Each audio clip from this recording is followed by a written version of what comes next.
अब पटाखों से आगे बढ़ते हैं और आपको उस बॉम्ब के बारे में बताते हैं जो भारत को डेड इकोनॉमी कहने वालों के पसीने छुड़ाने वाला है। हाँ, जल्दी कीजिए, उस बम के बारे में बताइए। इस बार दिवाली के पूरे फेस्टिव सीजन पर भारत के लोग कुल कितना खर्च करने वाले हैं, ये है वो आंकड़ा।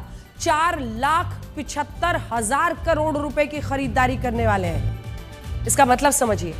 हाँ, जरूर समझाइए। 4,75,000 करोड़।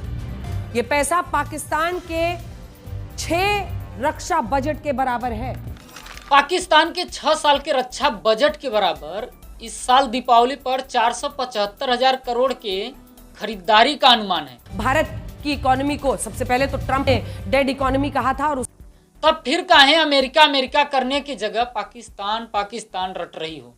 जिस अमेरिका ने भारत को डेड इकोनॉमी कहा है, उसका केवल 2025 का रक्षा बजट करीब 71 लाख करोड़ का है, और वहीं भारत का महज 6.81 लाख करोड़ का ही रक्षा बजट है।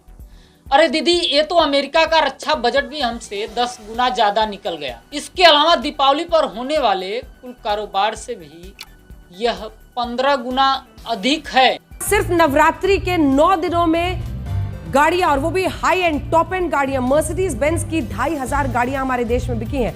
2,500, और इससे ज्यादा कुछ कहने की जरूरत नहीं। इससे ज्यादा बहुत कुछ कहने की जरूरत तब होती जब आप सच में पत्रकारिता कर रही होती। 2,500 मर्सिडीज की गाड़ियां बिकना ही इकोनॉमी ग्रोथ बताना या मानना भारतीय लोकतंत्र और अर्थव्यवस्था दोनों के साथ बेईमानी होगा, क्योंकि मुट्ठी भर रईसों के हाथों में देश की संपत्ति सिमट चुकी है। शीर्ष 1% लोगों के झोली में कुनीति के वजह से जीडीपी का 41% संपत्ति सिमट गया है। देश की निचली आधी आबादी यानी 50% लोगों के पास महज जीडीपी का 3% हिस्सा है। आय की असमानता को कम करके सबसे निचले स्तर पर लाए बिना जीडीपी ग्रोथ का फायदा केवल संपन्न लोगों को ही मिलेगा, गरीबों को नहीं। ग्लोबल हंगर इंडेक्स में भारत गंभीर भूख के श्रेणी में पहुंच चुका है। साल 2023 की रिपोर्ट को माने तो 19 करोड़ लोग भूखे सो जाते थे। इन आंकड़ों के हिसाब से तो यही कहा जा सकता है भारत को अभी भी देश के निचले पायदान के लोगों के थाली में 2 वक्त का रोटी पहुंचाने का चुनौती है।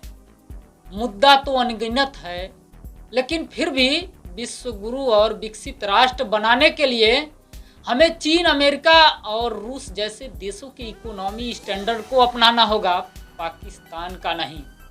अमेरिका के 50% टैरिफ लगाने के बाद भारत को करीब 48 अरब डॉलर से अधिक का नुकसान और 10 लाख से अधिक लोगों की नौकरियां खतरे में पड़ गई हैं। दीदी, थोड़ा आप ही की तरह एकदम सिंपल सा इकोनॉमिक्स का फंडा है। ये जो 475,000 करोड़ का कारोबार होगा, उसमें हम ही क्रेता और हम ही विक्रेता हैं। इससे जीडीपी उतना ही बूस्ट होगा जितना पहले होता था। जीडीपी बूस्ट करने के लिए संपूर्ण विदेशी कारोबार को बढ़ाना होगा।